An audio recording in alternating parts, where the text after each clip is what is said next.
Today we're down in McLaren Vale, continuing our McLaren Vale series. I'm going to be catching up with Sam from Lloyd Brothers Olive Oils. He's going to show me all the different olive oils they make here, all cold pressed, straight from the farm, so let's go check it out.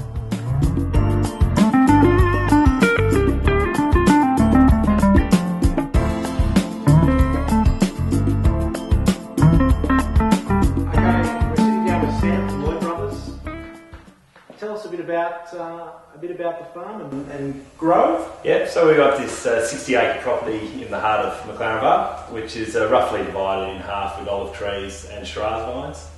So 30 acres of Shiraz, which we make a range of wines from, rosé, and a couple of full-bodied McLaren Vale Shirazes.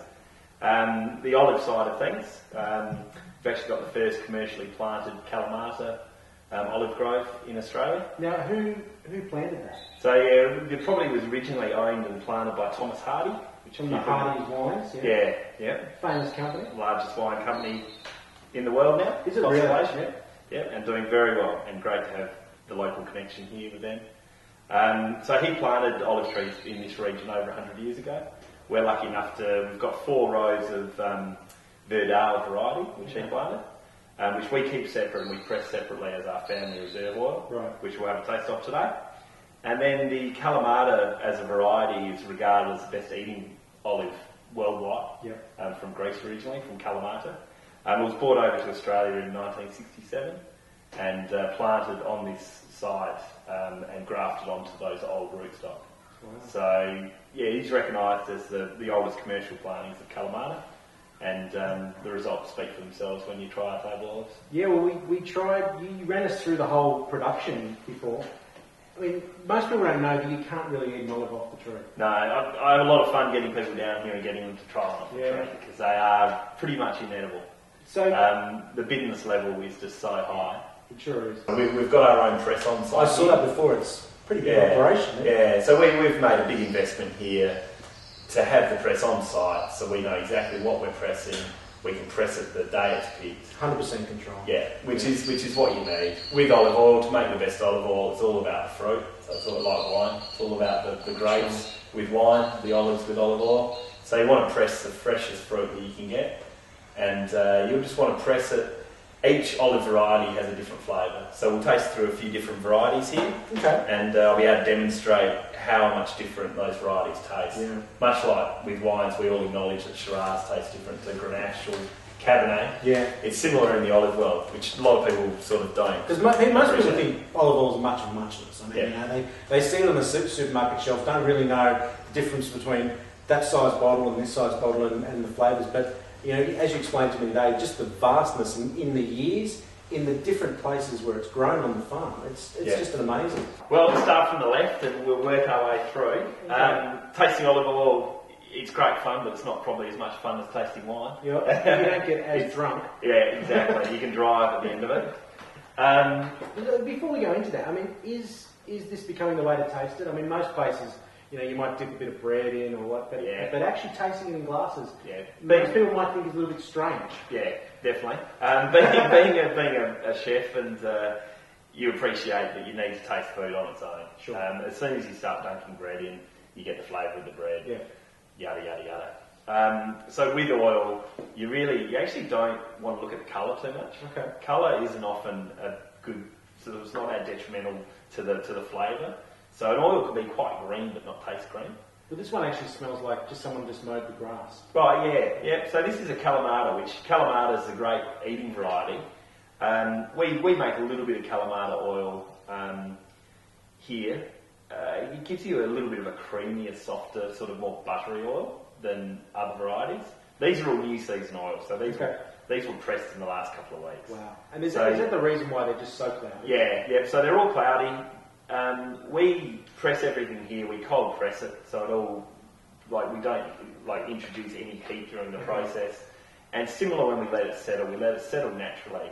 So actually all the solids will settle out of this oil and just stay on the bottom of the tank, and then you rack that off. Okay. So you're left with that beautiful golden olive oil. So that's what people call cold pressed. When you see it on the label, now you know cold press means that there's no heat added at all, And the benefit is that you're not disturbing the flavour. Yeah, with making olive oil, you want to press the fruit as freshly as you can to capture all that fruit. You want to keep it as cool as you can.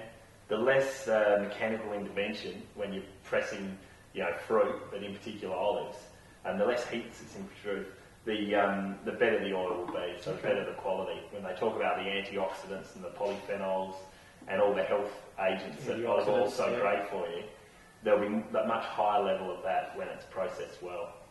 You want to get the oil at a good temperature, so you want to maybe warm it up. Okay.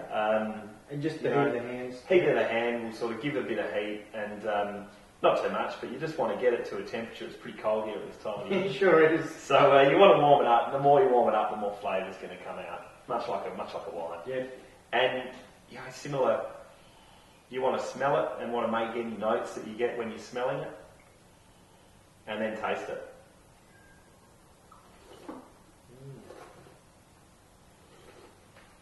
You can really taste the butteriness of it.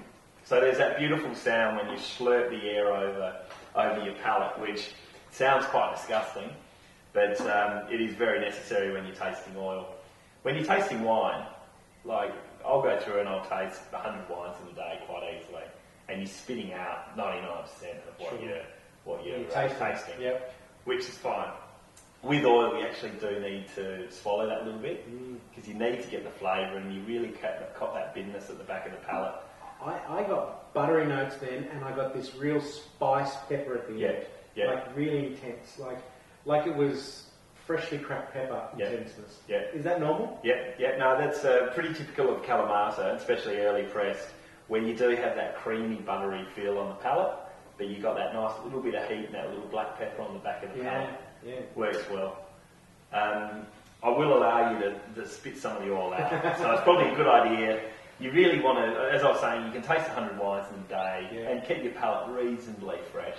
With oil, it's a lot harder. Okay. So when you're judging oil professionally, you're only looking at a couple of oils an hour. Wow. So you really want to taste the oil, have a look at it, spit out a bit of it, swallow some. I've got our little verjuice that we tried earlier. Just to cut the... Yeah, and we made this from Pinot Noir up in the Adelaide Hills. So it's a really fresh, zippy verjuice. And I think this works really well when you're tasting oil because it will cleanse the palate. So just explain what verjuice is. So verjuice is green juice, is the actual French word, verjus. We don't do it green. We actually use Pinot Noir, which of course is a red grape. And we pick it really early. So you pick it, a couple of weeks, probably 3 weeks before you pick it if you're making a wine from it. So the grapes are actually, they haven't turned red yet. They're sort of half green, half red. Right. And they're quite hard berries. And it's got a lot of acid still. So it's got all that natural, fresh, zippy acid. We make it from a cooler climate in the Adelaide Hills, so it's got even more of that. Yep. And and it's non-alcoholic. So what we're doing is it's basically grape juice. So we're picking unripe Pinot Noir, which has got lovely flavour, pressing it, chilling it right down, and bottling it. And it's really good, obviously, for cooking. Yeah, I mean, salad dressings, the whole lot. I mean, you can use it for deglazing the pan. And not many people at home would know how to use it, but where would that be available? Would it be available in supermarkets, or would it be available in... There's a few producers. Stores? Yeah, we sell ours from the property here and our other cellar in the hills. There are a few producers, Maggie Beer, which obviously a lot of people know of worldwide now. Yeah. And I'm sure she would send hers overseas. So it's a good substitute to vinegar. If you instead of using a plain white vinegar, you're using something that's got a bit of flavour, a lot of freshness. Yeah. And I find it really good for sort of lighter summer salads where it just adds that real zip to it, as opposed to the sort of vinegar an apple crunch sort of thing. And it's funny because when you're tasting olive oil professionally, you really just want to have water, preferably sparkling water, and apples, so green apples. Wow. So that's what gave me the thought. I don't know if anyone else uses verjuice when they're tasting oil, but that's what gave me the thought of using the verjuice. Because it's made from Pinot Noir, but it's got that real green apple taste. And that real green apple acidity. So I reckon it works pretty well, which probably means we're ready to taste the next one. So this one's Verdale. So these are the 100-year-old trees that were planted by Thomas Hardy on this property. And we keep this separate and make our family reserve oil. This is really young. It's just been pressed. It actually needs some time to settle down. This one will sort So of... what should we be expecting compared to, I mean, just in the flavour profile, what should we be expecting from the Kalamata? Well, the Verdale is a variety. The Kalamata, that sort of creamy, buttery sort of flavours that we got, that black pepper. With the Verdale, it's funny, you know, I often get a real banana and sort of slight pineapple taste to it, which, you know, you start sounding crazy when you talk about these descriptors, when you talk about oil, and it's all coming from olives. But when you try, you get this one's sort of slightly green banana flavour. It doesn't have the freshly green grass that the Kalamata does it? It's there, but it's nowhere near as intense as the first one. Yeah, and this one, it sounds ridiculous again, but I get a little sort of like quite sort of just pick macadamia nuts. Yeah. You know, so I get that little bit of buttery. nuttiness. Yeah.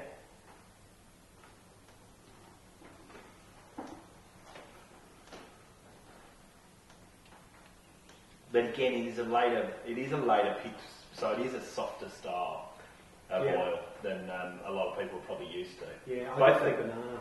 Yeah. Yeah. It's funny, and with tasting these things, like when you're tasting wine, you often just need someone to put those descriptors into your head. You do, and then you sort of go, oh yeah, that's fine. Yeah. So this oil, you know, it's pretty special. It's from 100-year-old trees, which in Australia is old. Yeah. I just came back from Europe, and, you know, they'd be young over there. Now that didn't have the pepperiness that the other one did. No, it's a little bit softer on the finishes. Yeah. The next one we'll try is from a grove up in the Adelaide Hills. Okay. Now how far is that from here? So we're looking about 40 minutes. Okay. Yeah, and it's a cooler climate, and it's made from a few different varieties. So this blended. Yeah, all from the same grove, but it'll be a little bit of Verdale, a little bit of Kalamata, but mainly Frantoia and Koroniki. Oh wow! So it's a blend of quite a few. Yeah, but they work really well together because you get that different flavour from each olive. So this one I do find it's a little bit more grassy. Yeah. Now is this probably the Kalamata coming out in it? Well, the grassiness is actually probably the Koroniki. Koroniki is a variety. It's a little olive. It's a little Greek olive traditionally. And when you press straight Koronikis, which I've got inside, you know, we've always got like 6 oils for tasting here, so people can try those different varieties. Sure. I've got a straight Koroniki, and Koroniki will give you that real grassiness and a little bit of pepper, more so than the others.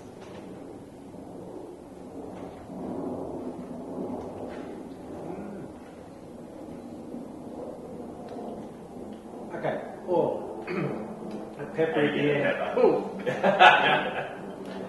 What was the what was the mid-tone flavour there? Which olive was coming down? I get sort of Frantoia and the Frantoia and the Koroniki working in that mid palate where a lot of that grassiness comes in, and you've got fresh cut grass. Wow, that was interesting. And it's a really young oil, so you want to give this one. It hasn't settled yet. We haven't released it. We'll give it. It'll probably take about 4 or 5 weeks until it settles, and then we release it. Yep. And some of that bitterness would have settled by then. Yep. But I reckon it's going to be a cracker of an oil.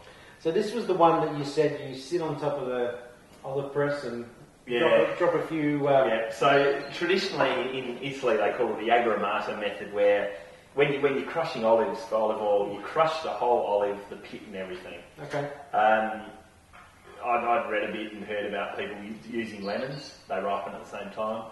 Throwing in fresh lemons as you're crushing the olives, turning it into a paste. When it separates, you've got all that lovely lemon oil in with the olive oil. So I did it with lemons a couple of years ago, and everyone loved it because it was a salad dressing in a bottle. Yeah. You didn't actually, you could just use that with fresh greens. Yeah. It's perfect. It smells like... Now this one's lime. Oh, this is lime. Yeah. Okay. So this one I did for the first time this year. I was going to say, it just smells like lime juice. Yeah. Maybe the best way to describe it. It reminds me of key lime pie. So the lime we thought we'd give a go to this year. Limes are obviously horrendously expensive, so it was a matter of timing the limes at a good price and pressing them at the same time as a good olive. You can taste the lime skin there, and the bit of the pith. Mm. That's the thing, there's quite a lot of flavoured oils on the market which add essence, and you're just tasting the essence. Sure. And it tastes like, if you're lemon, it tastes like lemon cordial or lemon Kool-Aid. It's just artificial lemon. When you try the lemon one... This is lemon million. Yeah. Now this is a lot clearer. Yeah, this is last year's. So So the lemon. We're doing the lemon one in the next couple of weeks. Okay, so the lemon. Well, the lemon there is not anywhere near as strong. No, we should have actually probably tasted them in the other order because that lime is really sticking out at the moment. It probably needs a bit of time to settle too. Now that's not anywhere near as intense as that, is it? No. The lime one. That's just the flavours there. Yep. I've got a bit of pith. I've got a bit of the skin, but nothing like the freshness and sharpness. Yeah, the lime's the lime's an interesting one. It's we're messing around with it a bit at the moment, but I think it's a winner. Yeah. But it's probably a bit too strong a lime at the moment. Yeah. So you've got down here. You've got on the actual grove. You've got a retail shop with all different types of products. Give us a Yep. about the products. So the Lloyd Brothers Wine and Olive Company, as the name is, we obviously have the range of wines that I make from this vineyard here, and also a property that we have up in the Adelaide Hills. Adelaide Hills, as I was saying before, cool the climate. So you make a Chardonnay, Sauvignon Blanc, and a little white dessert wine from there. Okay. So cool the climate varieties do really well. This property here, McLaren Vale, Shiraz, and we've got 100% Shiraz here, which is great. Excellent. And so I make the range of wines. Obviously all the olives, so all the olives are here for tasting, the calamatas and different flavoured calamatas. Yep. The chili, garlic, Yep. And then we have obviously all the oils. So every day of the week we're open, and people can come in and try 6 different oils like we did now. Yeah. We generally taste them with bread because people probably aren't as used better. to doing this. So usually to taste them with a pretty flavourless bread, which is deliberate, so you can taste the oil. Or we'll taste them in little cups, so you actually do get the flavour of the oil. Okay. Do a whole food range, olive pastes and Shiraz, chili plum sauces and Shiraz jams. A body care range, which we use our olive oil as the base. Okay. And so we have this cellar door here in McLaren Vale, cellar door up in the Adelaide Hills in the town of Harndorf, and then have a website, which strangely enough is lloydbrothers.com.au, where people can buy product, Australian wine. Okay, we'll just say that again, lloydbrothers.com.au, was it? Yeah. Okay. Well, that just concludes the olive oil tasting. So when you come down to McLaren Vale, make sure you stop in with Sam and Lloyd Brothers and taste some of the fantastic produce he's doing down here in McLaren Vale. A special thanks to Sandy Holmes at the McLaren Vale Grape, Wine and Tourism Association, who organised our trip down to McLaren Vale. Plus Tori and David from the producers for their hospitality during our trip. To learn about my experiences in McLaren Vale and watch some of the videos that I made while I was down there, visit my website www.benjaminchristie.com.